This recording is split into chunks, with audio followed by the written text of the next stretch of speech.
Welcome to Elixir Wizards, a podcast brought to you by SmartLogic, a custom web and mobile development shop. This is Season 15, The State of the Stack. Join us for conversations about how the software development landscape is evolving. Each episode examines observable shifts, what's driving those changes, and how people in the community are adapting in response. Hey everyone, I'm Charles Suggs, staff engineer at SmartLogic. And I'm Emma Whamond, a software developer at SmartLogic. And we're your hosts for Season 15, Episode 13. We're joined by James Gray, co-author of Designing Elixir Systems with OTP. This season, we've talked about the state of the stack, how software development is changing, how teams are adapting, and what skills matter as AI tools are becoming part of everyday engineering work. James brings a unique perspective to the conversation. He wrote a book that many Elixir developers still reference today, and he's starting to use LLMs in his process. In this episode, we're talking about what has changed, what stayed the same, and what it feels like to be both an expert in durable software fundamentals and a beginner with a new generation of tools. Hey James, welcome to the podcast. Hey, thanks for having me. Absolutely. So for listeners who may not know you, can you tell us a little bit about yourself, your background, and what you've been up to recently? Sure. I've been a developer for about 25 years now, which is starting to sound scary long, isn't it? I did Java, Perl, spent a bunch of time in the Ruby community and was heavily involved there, writing books, going to conferences and doing talks, and ran a podcast for years. And then eventually moved on to the Elixir community. Have been moderately involved here, but I've kind of disappeared in recent years because I have a teenager who is a competitive swimmer, and I like to go to all of her swim meets. So I spend an alarming amount of time at swimming pools. And that's what I've been doing with my time. But I've continued my work, mostly at my job in fintech. I play with games on the side. And this year I'm going to try to sneak in a couple of conference talks. Cool.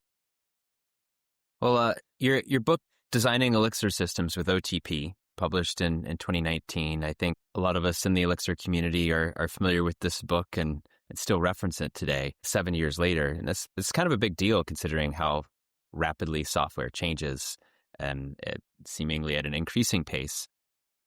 But what information in that book still feels the most durable and relevant to you today? Definitely building layers. Like that idea is never going to die, right? In all aspects of programming, in my opinion. We talk a lot about the functional core and imperative shell in that book. It's not my idea. It comes from Gary Bernhardt. He has a video on the internet called That Functional Core Imperative Shell. If you haven't watched it, yeah, go watch it. If you have, go watch it again. Really, watch it every now and then. I think it's one of those fundamental ideas about separating your business logic roughly from your interactions with the outside world, right? And that comes up over and over again in all of programming, right? I've been reading the event sourcing book about Elixir, and it comes up in there. You've got notifiers and injectors, which are basically just about separating the outside world from the stream of events that you have going on and stuff. So I feel like it's really fundamental. And then probably the other one that I think is pretty much undebatably great is life cycle. And really, that was a Bruce idea. He often gives me credit for many of the ideas in the book, but this one I think was more him than me. I was trying to explain some concept in a overly nerdy way or something, and he's like, "Oh, you're just talking about life cycle." And the idea of that is, we build these supervision trees, and we often have conversations about how that's about fault tolerance and stuff like that. Sure, it is, obviously. But really, think about it like this. If an Elixir program is booting up and you have all these different systems, then you have to bring all that up in a clean and sane way, right? The database may need to come up before things that rely on the database or stuff like that, right? And then when you are ready to shut the system down, you need to do exactly the opposite. You need to tear it down in a way that makes sense and is safe, right? And that supervision tree is the map of the interconnectedness of the systems, right? And we use that map for life cycle, bringing it up, bringing it down, replacing parts of it when they go bad, right? It's just life cycle. I think that concept is really important from getting your head around something that is difficult to fully understand. If you've ever looked at Broadway, one of the things Broadway adds to Gen Stage is being able to cleanly shut it down. That's like a major feature, right? And the primitives that make things like that possible are part of the beam, right? And it's related to supervision trees and stuff. So I think getting your head around that kind of stuff is difficult, and life cycle was a great way to make it approachable, I think. Probably the radical idea in the book that I love and I've seen people push back on is treating your database as an add-on instead of like making it the central thing where you base all of your schemas on, the schemas are like the core of your app and they're baked into everything. In that book, I try to separate, we're doing our work and then, oh yeah, we should push it over to long-term storage or something like that. But to make that a conscious decision and choose to cross the boundary. But I think that one's probably a little more controversial. It's a fun exercise to build an application that doesn't have a database behind it and to still offer kind of a robust set of features. I think in the modern world of programming, right? Like, are we really just doing one database anymore? Like, sure, you've got Postgres, and I know Postgres does everything, and it is great. I love it, But do you have ClickHouse? Or are you putting a bunch of data in there? If you have multiple databases and stuff, then you're really using different services at different times, right? And basically, my argument would be, again, we want to separate that core of what our app does from the interactions we have with the outside world. And the database is one of those interactions with the outside world, right? And, when we're getting data in and out of the database, depending on the database we're going to or coming from, the data may be in a specific arrangement there that may or may not be ideal for what we're actually trying to accomplish, right? Let's think about a chess game, for example. If you have a chess game app on the internet for just playing games of chess with each other, what do you care about when the game is happening? You care about showing the board in its current state. Where are the pieces right now? This is what it looks like, right? But that's not really what you would save in a database. In a database, you would save the list of moves people made, because given that list of moves, you can reconstruct the state at any point in the game, which we love to do, because we love to analyze chess games and be like, this was the brilliant move when they took control of everything, right? Or whatever. And so those are different views of the same thing, right? The database should have that list of moves, because that's what makes the most sense there. But the thing that's drawing in live view to keep that board on the screen, it doesn't care about the list of moves. It just cares where the pieces are right now, right?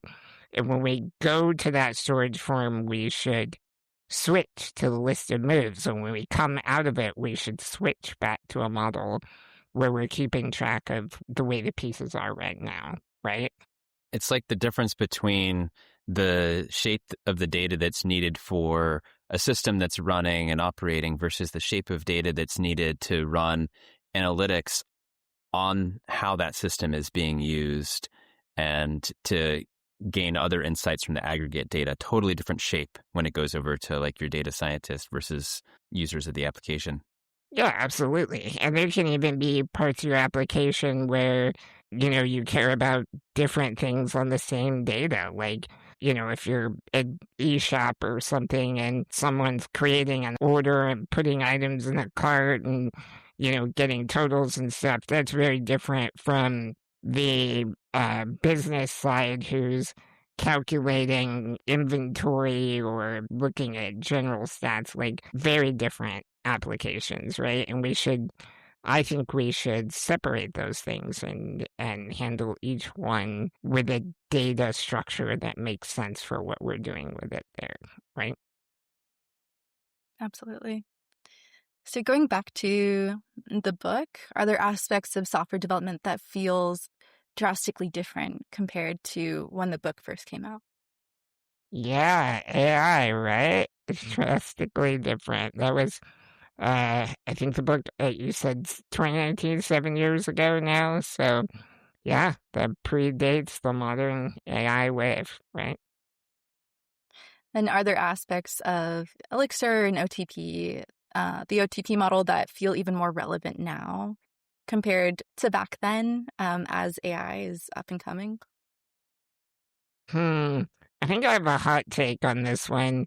I'm going to say that the Erlang Beam Elixir model was always relevant from the time it was invented, and that every step of the way we are learning more and more how correct it was. And I think we see that more and more, right? It was designed to keep the phone systems running indefinitely, to handle all those things in parallel, to handle hardware failures, to handle being swapped out and live changed. And they thought they were building the perfect system for running phone networks, and obviously it's great and it's had a ton of success there. But what they were actually building was just a really good model for running applications, especially distributed applications like we do over the internet. So I think it's getting more and more relevant at every step. Nowadays, we talked about now you've got the AI and LLMs. What are we doing with those at every step? Agents, where we fork off all of these different processes and just have them run in loops. Wow, that sounds like gen servers, doesn't it? I just think it was always relevant, and we're learning more and more just how much it was. So then when people are talking about AI changing software development, what do you think they are usually talking about? Is it speed? Is it tooling? Is it learning, team structure, or something else? Boy, that's a big question. I think when leadership talks about it, they're talking about speed gains, they hope, I think. And I think when developers talk about it, we may often be talking about happiness, or something like that, like how it's changing our jobs and our roles. There's a lot here. Like, I heard a comment in a meeting a little bit back at work where we were looking at who was on what project. So and so's working on this, so and so's working on that. Hey, you're working alone over there. Do you need any help?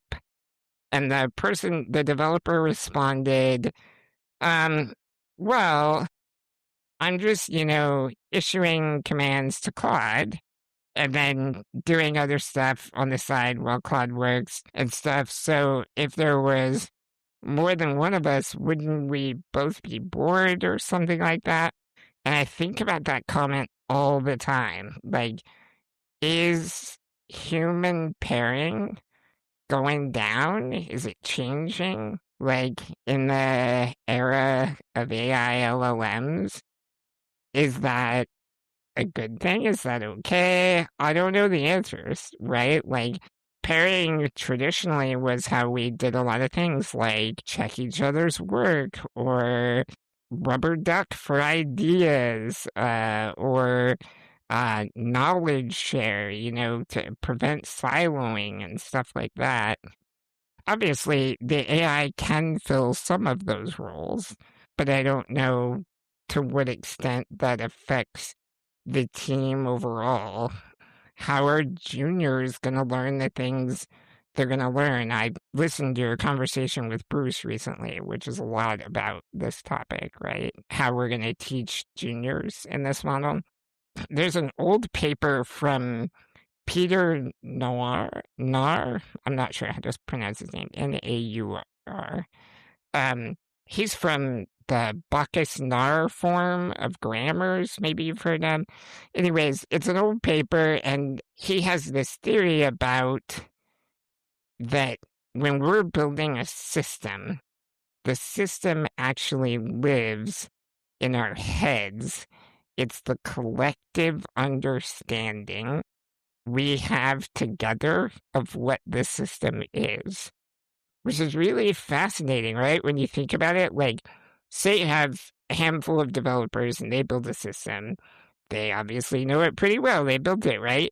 But then those developers move on and new developers come in and we pick up things, some of them exactly as intended, maybe some of them not exactly as intended. But that's our model of the system.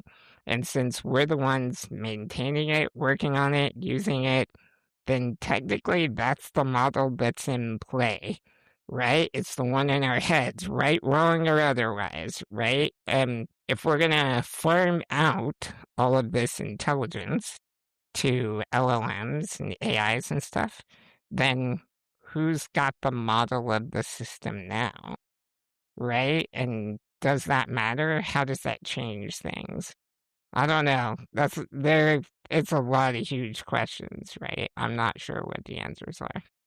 Maybe it depends on where you start. Like, if you have an idea of a system that you want to build, and if you're going to prompt an LLM to write the code for it, you still have to think about the pieces, how they interact, what patterns and data flow you need. Maybe you're asking an LLM and bouncing ideas off of it.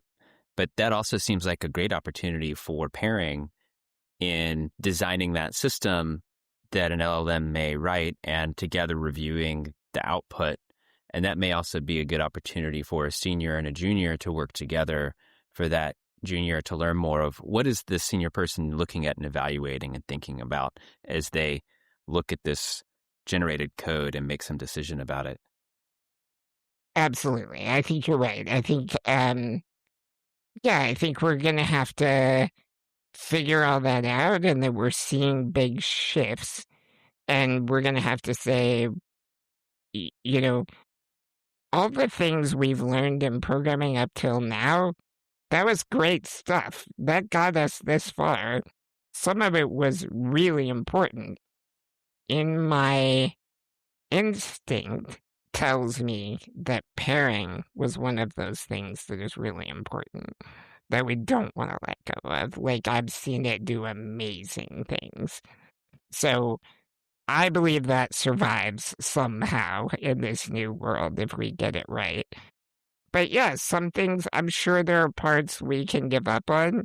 Like, this one actually pains me to say because I am absolutely a language nerd. I love the syntax and the, annoying details of the operators and how they work. Are they left associative or right associative or whatever, right? I love that stuff. But the truth is, that's probably always been one of the worst parts of our programming thing, right? Like, it's a big turnoff to a lot of people. It's super annoying and fiddly. It requires just tons of arcane knowledge. And honestly, the AI handles that one pretty well most of the time, So, like, maybe that's something we can eventually let go or at least diminish, and we get better for it if people don't have to know that stuff. So I think there are things we've got to hold on to and figure out how to make work in the new world and take advantage of. But there's probably also things we can let go of and shift over. Taking a step back to your comment about who holds the model in their mind, it reminds me of a quote that's been kind of like going around the internet from an internal IBM training manual from the 1970s. And the quote goes, "A computer can never be held accountable. Therefore, a computer can never make a management decision." So going into that, what do you think AI does not fundamentally change about software design? The language primitives, runtime behavior, processes, messages, supervision, boundaries, they all still matter in the same way? Yeah, what doesn't change? Boundaries always matter, I think. And interesting to me, that is one area where I've seen LLMs struggle quite a bit. Like, I think the easiest way for me to tell if a feature was written by an LLM is how widespread it is across the application. Like, it'll cross boundaries without thinking about it. You know, just, oh, I need to put something over here or something over there. I'm like, I think the hard part about that is the penalty isn't immediately obvious for doing that. But if you do it for 20 features, 100 features, then the app starts to solidify like concrete. And, you know, you can't make a change over here on one system without breaking that other system over there, you know, and we know that, but the LLM doesn't, right? It doesn't have the long vision like that. The software is no longer soft. Yeah, exactly. Yeah, good point. I guess that's how we get hardware. Yeah, supervision still matters. Like I said, life cycle, that comes up all the time, and I think we underestimate it. If you're doing a blue-green deploy, do you cleanly let all the running OBON jobs finish before you cut over to the new servers and bring those old servers down? You know what I mean? Like, that's in so many aspects of our work. Yeah, I think a lot of it still matters. Behavior, you said language primitives? I don't know. I'm less sure about that one. Like, I think the AI can handle a lot of that, but I have a hard time understanding, and this will be because I'm old, and I've spent a ton of time, you know, learning data structures and algorithms and stuff like that. So that's the base I draw from now when I work, and I can't imagine doing it without that knowledge. So I'm not sure what that gets replaced by. Like, you can have a conversation with AI about data structures and algorithms, and it can answer a lot of your questions, but how do you know what questions to ask, right? I was working on an LLM feature really recently, building out a thing, and I'm trying to push myself to lean on the AI more and more so I can see what's happening, what it's doing well, what's not. And, you know, I give it some features over and over again, and we're making changes, and we get to a certain point where I've identified 3 different problems in what we've built that all seem related to me. And so I take a step back and I think about it, and I look at the design, what it did, and I just did some higher level thinking, and I'm like, oh, we have like a fundamental flaw in the data structure here. We've made this like permissive data structure that allows certain things, and then that means when we get far away from some change, we have some problem because of what it allowed. And I want to redesign this data structure to be strict and validate everything the second it comes in and just reject anything that we don't think we should have. And I had this conversation, and the AI made the change, and that was good. But I don't know how, if I came up relying on the AI from the beginning, I'm not sure how I would have known to have that conversation, like to look at it holistically, to figure out all these problems we're seeing are related. What are they? And work it out and be like, hey, we need to change this model you're using here. It's unreliable, and we need to make it what we need it to be. I think it's going to be, I don't know. I don't know how we're going to figure out how to do those things if we're relying so heavily on the AI for stuff. I'm sure there are ways, but yeah, we're going to have to figure that out. So you told us that you're somewhat newer and relatively speaking to using LLMs, that you issued your first ever prompt on the 10th of June. So today, for our listeners, we're recording ahead of when we publish. So today's the 16th of July. It's about a month in, a little over. So what prompted you to try it out? That's a great question. I'm going to ask you first. How long have you been using LLMs, Charles? Since probably 2022, 2023. Okay. So, wow, 3 to 4 years. Emma, what about you? Maybe 2024.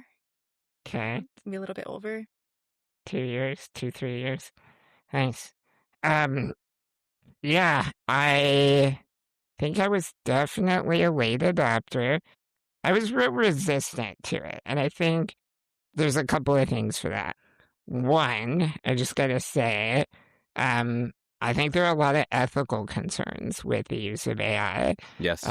Data centers, water usage, power consumption, copyright violations, layoffs, people literally dying. Like, I think there's some serious concerns, and unfortunately, I think for this discussion, we're just going to have to set all of that aside because that is super complicated, and I'm probably not the right person to talk about that kind of stuff.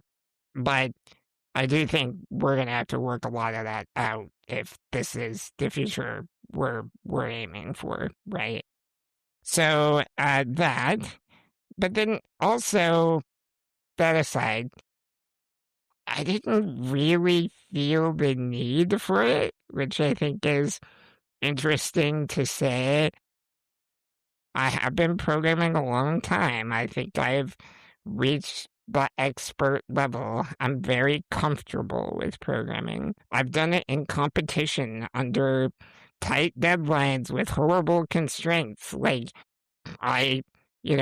when I need to pull some data out of a CSV or JSON, I can do that, and I can do it fast, that's not a challenge for me. So I was like, oh, I don't really need this. And it's funny, like, I see lots of examples of people saying, oh, I asked the LLM how to do this, and I think, yeah, I went and read the docs. That's how I figured out how to do this, and those aren't the same thing, by the way. I didn't know that then. I do know that now. Although I would say both of them have pros and cons, which is interesting. But the inciting event, the one that got me to try it, was we saw a bug come in on our application. And I know the application well enough that I knew roughly what place it was in, and that it would be really difficult to find. That it would be a tough one. I made some comment about that in Slack. I'm like, ooh, that's probably in such and such. That won't be fun to track down or whatever. And my boss fed the details of our conversation. We had a Slack conversation about this bug that came in. And that was, I think, right around when Fable released. And my boss fed that whole conversation to Fable and then pointed it at the source code, and Fable found it. Just right off the bat, and it was an obscure bug. It would have taken me forever to hunt it down. Um, and he just, said, hey, I fed it to the LLM. This is what it said. And we looked, and it was dead on. That was right. And it was like, okay, that's cool. That would have taken me a long time to track it down. And that would not have been productive time. It just would have been annoying. And yeah, I think that's kind of one of the big things of LLMs, right? Is sometimes they have just these amazing insights, right? And then other times they can kind of lead you on a wild goose chase as well. So, yeah, trade-offs. Besides bug hunting, what other kinds of tasks have you been using it for? Are there any particular tasks where the tools feel exceptionally useful, similar to your experience there? Yeah, I've had a lot of luck with it in design and UI work, and I think that's due to several things. We've been using Claude Design at work, and our designer has gone in there and put our design templates and guidelines and stuff like that in there. So, when you're using it, it's like designing with our components the way our designer wants it done and stuff like that, which is really nice. And then we've done some kind of fancy stuff in getting out of design and into our app in a good way with tests and stuff, which is really nice. And then, you can go through it with the designer. You can make changes and do it, but then you can go back to the designer. And I just feel like that whole flow is really good because we only have one designer at our company and about a dozen engineers. So that's a really unfair ratio, right? Like the designers involved in everything, whereas the individual engineers are just working on their things. So it's almost unrealistic to expect them to get to everything. But if they give us these building blocks and we're building things based on those building blocks, then what we're building is obviously not as good as if the designer had done it themselves, but it's in the neighborhood, right? And then if we go back and have a conversation with the designer and they make changes, then that's quicker to do. So I really do believe it's a good force multiplier and stuff like that. Research, mixed bag with, like I said, if I read the documentation, it doesn't lie to me, which is kind of nice. Mm-hmm. If I ask the AI to synthesize something, that's cool. It can pull from multiple sources. It can sum it up, translate it to what I'm actually doing. Also, sometimes it lies, so yeah, trade-offs. We are building a complex query builder at work, where you make a bunch of conditional comparisons, this thing or this thing and this thing, and we're putting it in a UI. And we get complaints from customers that the UI is complicated, right? And they are complicated. If you've ever seen one of those rule builder UIs, they're terrible, right? Because it's a very difficult thing to distill.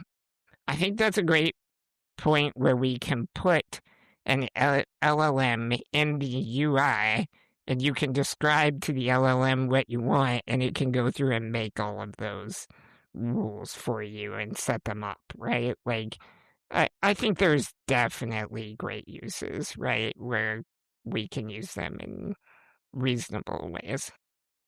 So you've mentioned how, sometimes the LLM might lie. It tells you one thing, you go to the docs, you're like, well, that's not true, or summarization, what have you. So where do you find the line of trust is? Where is that boundary? And where do you trust but verify or some other approach? Yeah, that's a great question. I'm definitely in the trust but verify camp, and when I'm working with an LLM, I think it's more like trust and then verify 2 or 3 times, I try to I try to remember that everything it told me is suspect, like that it might be true, but it might not be, and I've definitely seen it tell me things that are not true. I don't know how you work out where that boundary is. That's really a good question. I think, I don't know how much you've read about like how LLMs work, but really it's just at any given moment, it is choosing the statistically most likely thing that it should say there, right? That doesn't have anything to do with what's true or what's real or anything like that. Just what is statistically likely, right? Which is great when it's right, but might not always be right, right? So I think it's hard to say, oh, you can trust them on this. Like, you cannot, you can't trust them on anything. There will be some point where it doesn't do what you expect. There was a great piece on the internet at one point where they asked an LLM, they gave it an image, and they said, copy this image. It was something like 25 times or something like that. And all they wanted to do was not change anything, just make a copy of it. And then make a copy of that. And then make a copy of that. And then make a copy of that. And they turned it into a GIF you could watch of the transformations. Yeah. The 25th image looks nothing like the original image, right? Because the LLM is just putting statistically what probably goes there, and the image drifts over time as it makes those changes. Almost like model drift in real time. Yeah, exactly. You'd mentioned previously that Claude had erased your local development database, kind of along that same strain. What happened there? Yeah, that was exciting. I think I was about 13 days into using LLMs, and I was playing around with it, and I've heard the stories, oh yeah, they hooked it up, it wiped out their production database. I was like, okay, but those guys were idiots, right? Like, who would do that? Like, come on. And yeah, it wiped out my development database, just totally wiped it out. To be fair, it was an honest mistake. At one point, it decided it needed to reseed my database for some reason. That, it had updated some seeds and it needed to reload them or whatever. And I was using Tidewave, which, by the way, is fantastic. And interacting with it that way, and it was connected to my running server, which was in like an overmind shell, so it was pretty Byzantine, right? Everything, how it was all connected together. But because it ran this seed script there, it inherited some environment variables from that overmind session, so it thought it was changing the seeds in my test database, and it was actually changing them in the development database because it had picked up some of this environment. And then I can't even remember what happened after that, but it was something like once the seeds were in, oh yeah, now I do remember. Once the seeds were in, it went to check for them. But again, mismatch on the databases. It kept thinking it was talking to one database, and it was talking to a different database. So when it would go to look for things to confirm what it had done, it would not find them there. And so it escalated to more and more drastic measures until basically it wiped out my development database. It was pretty wild. It's pretty wild. Did that make you more skeptical of using LLMs, or did it clarify how they needed to be used? Any lessons learned? I think it taught me that no one is immune, right? Like, you're not going to be the person who doesn't have these problems. If we're going to use LLMs at every level, you're going to have these problems. We all are. And so we have to decide how we're going to mitigate those problems if we're going to, put them in software that then we put into production. Like probably don't give it the ability to make drastic changes to the production database, right? Because someday it might decide to for some reason that doesn't make much sense to you, There, I fixed it for you. Right, yeah, it's all better.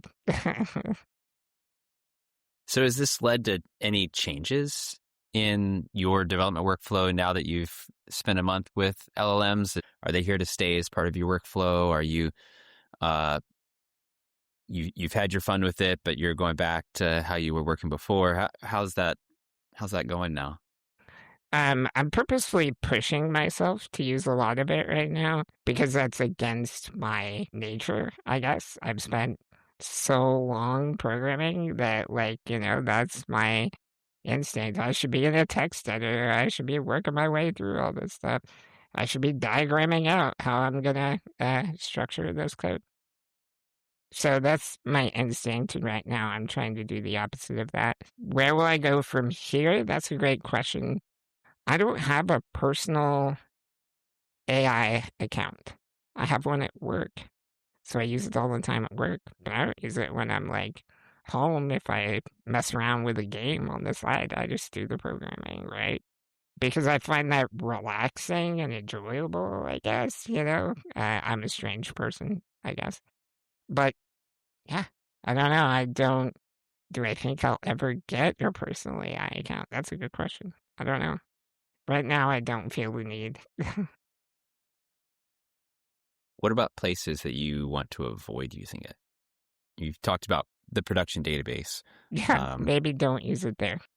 I don't know. I would love to hear, would you trust it if you were getting on an airplane and getting ready to take a plane trip, and they came over and they're like, hey, this is your captain. We're super excited about you going on this flight with us today. This will be the first LLM-assisted air flight. How would you feel about that? I don't know. What do you think? How would you feel? I think I'd want off the plane.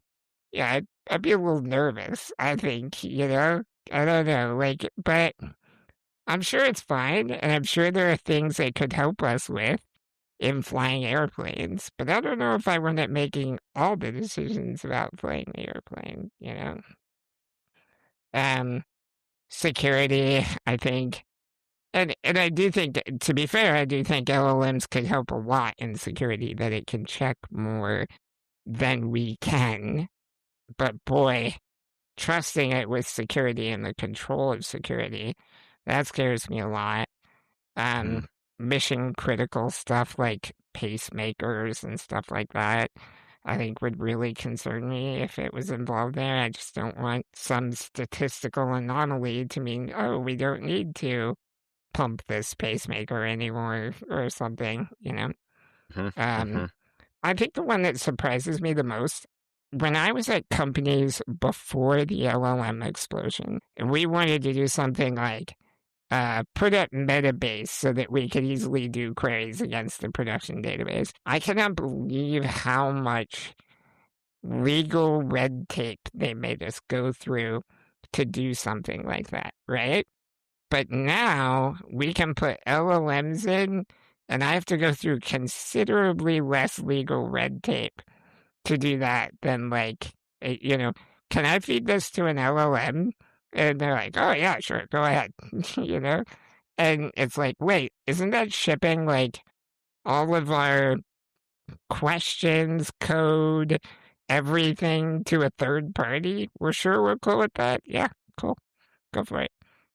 That seems a little strange to me. I feel like there will be legal repercussions there, or, God forbid, a data breach at one of the major LLM providers is going to have some pretty scary stuff in it. I know some folks who work in the electric utility space, and they have some pretty strict restrictions against what they're allowed to put into LLMs. Even the internal LLM that is specific to their company. There's certain stuff that they are just absolutely forbidden from ever putting into LLMs, especially anything that has to do with like customers. Right. Yeah, absolutely. I think we're going to need that. But then, as we bring those policies online, then that makes LLMs less useful in those things. And I'm not saying not useful. I'm sure they are. But like, if we can't put certain things into them, then we can't ask them certain kinds of questions, which, limits what we can do with them. Or maybe we do something like we have a system that anonymizes the data on the way in or something. I don't know. But yeah, those are really interesting problems we're going to have to solve, right?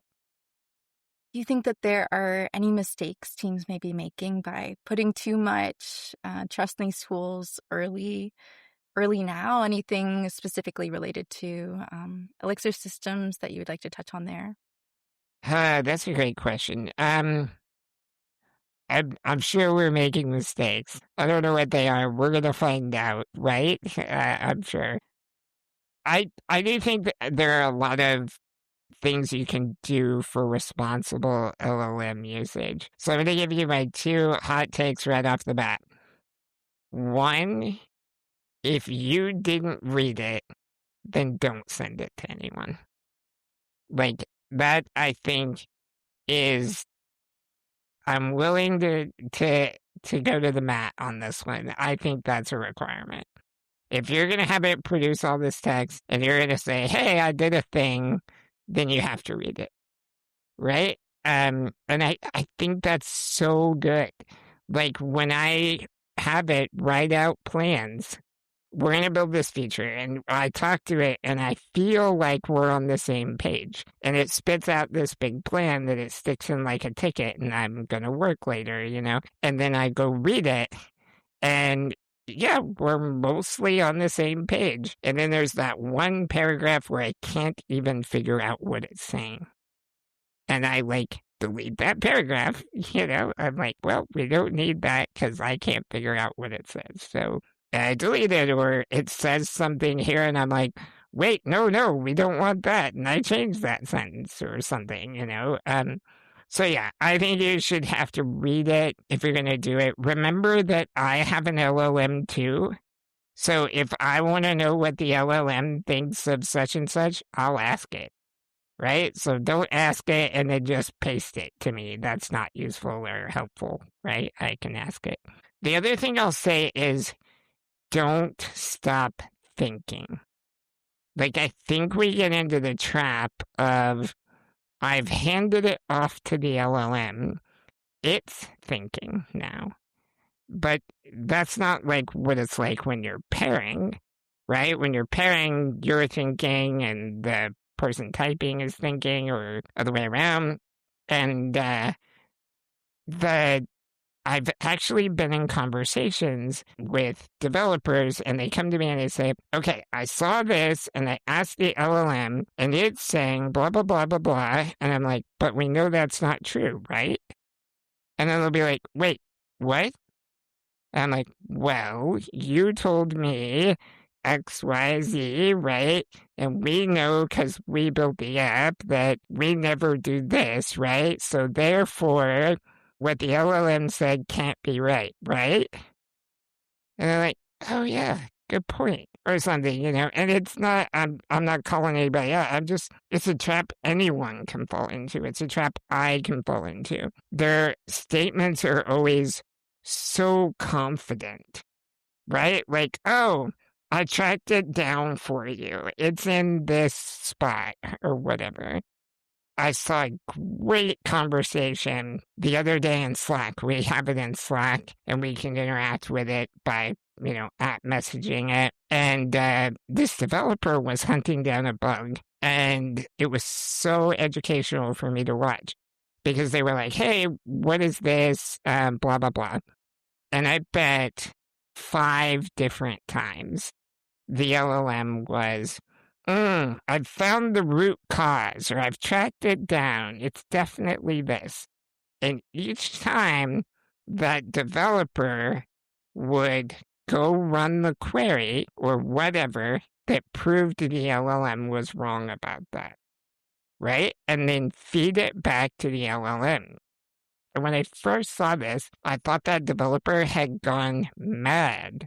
Like, they were having a conversation with someone that was obviously lying to them, and they knew it was lying to them because they were running the queries to prove its lies. And I'm like, this developer has lost it. What are they doing? Like, we could have solved the bug by now. But actually, after they had done that, like the 5th time, the LLM came up with the right answer, and it was bonkers. I do not think I would have been able to find that very quickly or easily. And so it was an important lesson for me. It taught me that that developer knew what they were doing.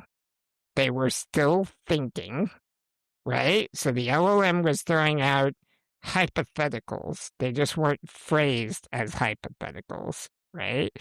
And the developer was knocking them down one by one. Nope, not that. Nope, not that. Nope, not that. And then when it finally came up with it, it was great. It was amazing. But yeah, even after it came up with it, using them can be so tricky. It said, this is a known issue in Obon. It's documented.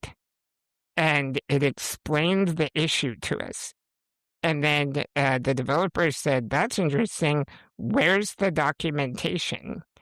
And the LLM came back and said, I overstated that. I should not have said it's documented.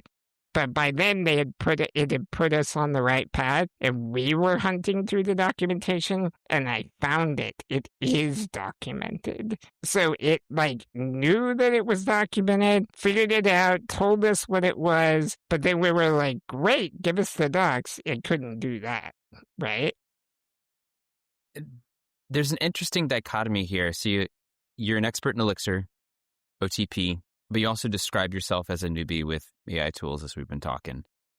What does it feel like to be a beginner again, but also at the same time not? It's interesting. I feel like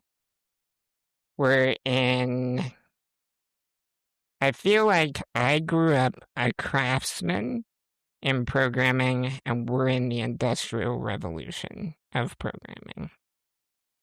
Like handmade furniture going into mass-produced furniture. Exactly. So, yeah, I don't know. That's a weird position to be in. And maybe the answer is eventually a bunch of guys like me get old enough that we just retire and go away, and then it doesn't matter anymore, right? Maybe that's one possible answer.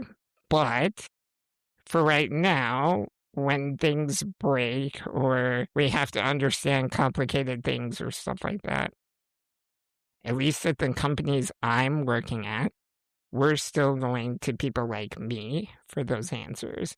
Maybe with LLM assistance, but we're still relying on that knowledge that we've built up over the years, I think, fundamentally. That said, all of programming is being a beginner, right? Like, how often do you have to pick up some new language, tool, API? You're always learning new things. I love that. That's one of my favorite parts of my job, is that I'm always learning new things and doing new things. So I'm really comfortable not knowing anything and having to figure it out. So, yeah, but I do wonder how we balance that in the era of AI, what things will be important to learn in the future, what things won't. How will we get that knowledge that we currently have now? Yeah, I don't know. It's a strange change in our industry. It certainly is a new world. This season, we've looked at the state of the stack from a lot of different angles, from infrastructure, hiring, code review, AI, open systems, documentation recovery, developer growth, so many different angles. So from your perspective, What do you think developers should hold on to as everything changes? And what should we be embracing? I think we should remember that it can be exciting to be in these eras of big change. Like, it should be, actually. Like, we have this amazing new tool, right? Obviously, with plenty of complications, like we just discussed, but it's an amazing new tool, and there's things they can do that blow your mind, right? And we have to figure out ways to use that and harness that and rein that in at times when it goes off the rails. And so I think we should hold on to that. My boss said something to me the other day that stuck with me really good. He said, I'm really excited by what LLMs have done recently. He's like, I've got a lot of side projects and like I'm working on those again. I'm pushing stuff forward. And it reminds me of why I got into programming and why I loved it. Oh, I could just make stuff and change things and do things. And that's great. And it's getting new people into programming. At work, we're experimenting with giving people like our designer access to the LLM. And so if they see a design problem in our app, they can ask the LLM to fix it instead of one of us, Obviously, at this point, that still needs engineering review just to make sure we don't do something we don't want to do there. But like, if the designer can fix their own issue in our app, how cool is that? That's amazing, right? So yeah, we have this time where it's bringing new people in, it's bringing a lot of new ideas in. That can be great. It also can be challenging. Like, if everybody is submitting vibe-coded PRs, then the engineers will not be able to review all of that stuff. They could quickly bury us in work, right? So there has to be guardrails on that, some kind of automated review, hopefully that sorts it into triage buckets. This is safe, this is not safe, kind of thing. Yeah, we have to figure all that out. But I think we should hold on to that this could be an exciting time if we navigate it well. So how should we as developers be thinking about or be open to rethinking things or reframing what it is that we do or how we do? Boy, I think the answer is going to be different for so many companies, and yeah, I just think we all have our own systems of development. Like at every company I've ever worked with, there's a lot that's the same, but it's all different too. Each company has their way that they like to do things, and I think everybody's adaptation to this world is going to be different. There's people who've gone all in. The agents write all the code now. And that can be successful. I think it can be. I do think there's a lot of challenges they have to figure out to do that. And the write-ups I've been reading seem to point to that they are having to figure out challenges. There are other companies that aren't comfortable in that model, and they're going to use more LLM-assisted, but still have the humans mostly running the show. And they might have good reasons for that. Maybe they're in some highly regulated industry, or, they're dealing with bank transactions or something like that, So I think it's going to be different everywhere. So I think the most important thing you can do is, like, empower your team. Remember the rules of motivation, autonomy, mastery, and purpose. Developers need those things to be intrinsically motivated to do what they do, right? And experiment. Like, experiment. Run a culture that supports experimentation. Tell your developers, heck yeah, let's try it, and do it, and then retro on it afterwards and figure out, okay, well, that was great, right? Or, whoa, that was a disaster. How do we avoid that? And that's how you're going to find your answer to these changes, what works for you, right? There was a great piece I think the company has been about their adoption of AI, and they went all in and wanted to see a productivity gain. I think they aimed for 2x. They eventually got to 3x on the way they were measuring productivity. I think it's really reasonable how they did it, but they went through an 18-month period where they could prove their quality got worse. Okay? And then they got it back to baseline, and they're above that now with increased productivity. That's amazing. So I went to my boss and I said, is it okay if we make things worse for 18 months? And he said, no.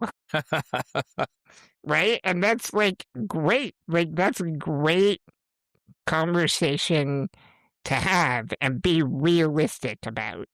Right? Hey, boss, can I make things terrible here for 18 months? No, please don't do that.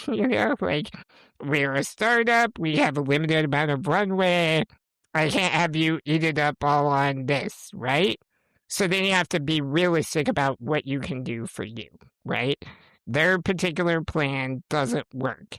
But that doesn't mean we can't use LLMs. It means we have to be realistic about what we're getting out of them and what we're risking. And I think that's going to be different for every company. So I really think you've got to give them the options to find their own path that works for them.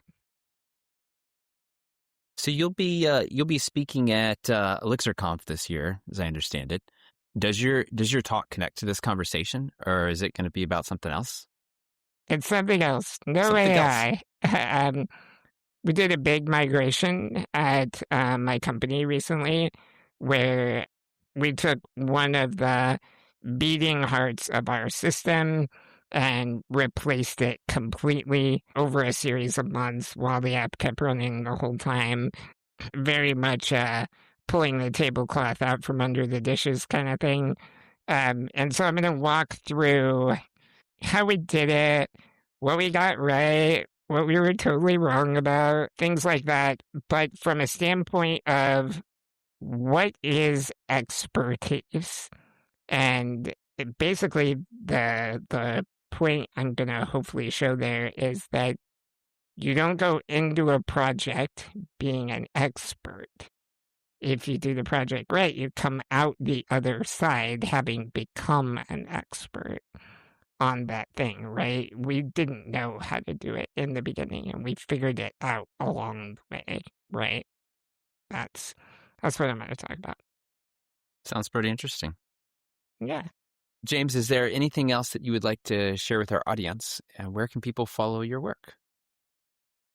I have a blog called Programmer Stone, where I write about Elixir and development. I don't do a ton of it these days because of my aforementioned swimming pool addiction, but I do blog there from time to time, and I will be at ElixirConf. I'll be at XMEX this year down in Austin. So, yeah, if you're at one of those, come over and say hi. Fantastic. Well, we're looking forward to seeing you speak and connecting with you at ElixirConf in Chicago this September. For our listeners, if you haven't grabbed tickets yet, you can use a code in our show notes for 10% off in-person or virtual tickets. We hope to see you there. Thank you so much, James, for this wonderful conversation and for your insight. Thank you, James. Absolutely. Thanks a lot for having me, both of you. Absolutely. Elixir Wizards is a production of Smart Logic. You can find us online at smartlogic.io. Don't forget to like, subscribe, and leave a review. This episode was produced and edited by Paloma Pachenik for Smart Logic. Thanks for joining us for the State of the Stack.